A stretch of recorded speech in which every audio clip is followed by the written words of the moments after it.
on.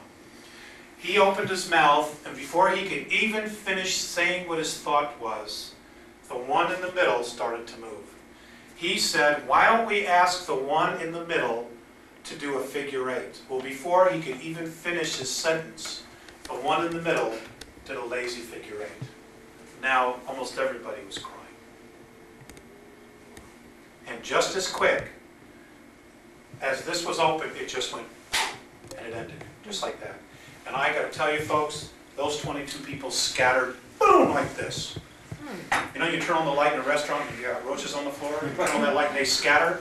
People left like, they were gone, just like that. It was intense. It was really, really intense. And that's when the contact started. A few nights later, I woke up. I had this incredible desire to go hiking. And if you know that area at all, Santa Monica Mountains, you can hike anywhere. There's not a lot of homes. And I grabbed the dog. It's 2 o'clock in the morning. It was a full moon. And I went to this area off a Mulholland Highway. Walked on the trail, had my flashlight in case I needed it, my pack with water, and the dogs. And we come around this bend, and there's Visayas standing in the pathway. And that's when the contact started all over again. And they've been consistent since then.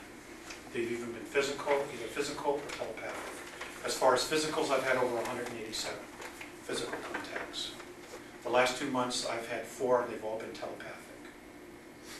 Do you know if anybody else in that group has had contacts and so on? I don't know. I don't know. I know that Visayas and Mornay are talking to 4 people on Earth. There's one in North America, which I assume is me. There's one in South America. There's one in Asia and one in Europe. And they're just one group that's contacting the Earth. The Pleiadians are, the Sirians are, Arcturians are, a group from Tau Ceti is. There are other groups that are contacting different people. Yes, sir.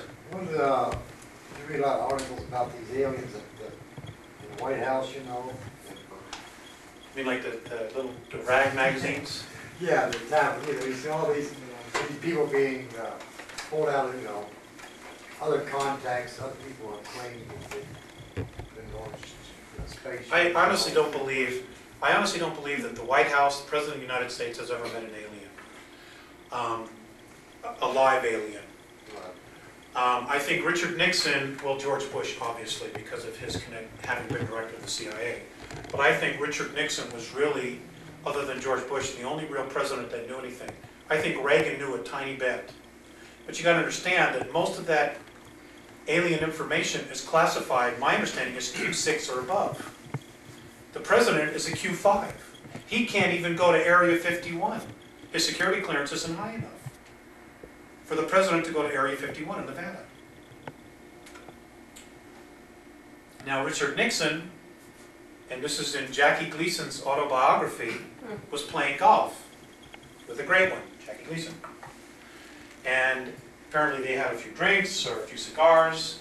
And anyway, they got in the limousine, and he took Jackie Gleason to Hempstead Air Force Base in Florida. And they took him to an unmarked hangar. They went downstairs several floors, and he actually showed Jackie Gleason in a cryogenic storage the bodies of 4 aliens. And Jackie Gleason has this in his autobiography. And where I found this out was on one of those airline magazines on American Airlines. You know, so it's out there, little bits and pieces. You know, they're trying to, one portion of the government is trying to tell people, just like this article here, you know, regarding Mars. You know, we're told for years that it's 95% carbon dioxide, tiny bit of oxygen, can't live there, very hostile, all this stuff. When here this article dated Thursday, March 23rd, 1985, it admits that in 1971 that they knew the atmosphere of Mars was rich in ozone. Ozone is O3, that's oxygen. Every spring we see the north and south polar caps of Mars melt. They admit it's water. But in the next breath they say, well, the temperature never gets more than 40 degrees below zero. Well, how does water melt at 40 degrees below zero? Impossible.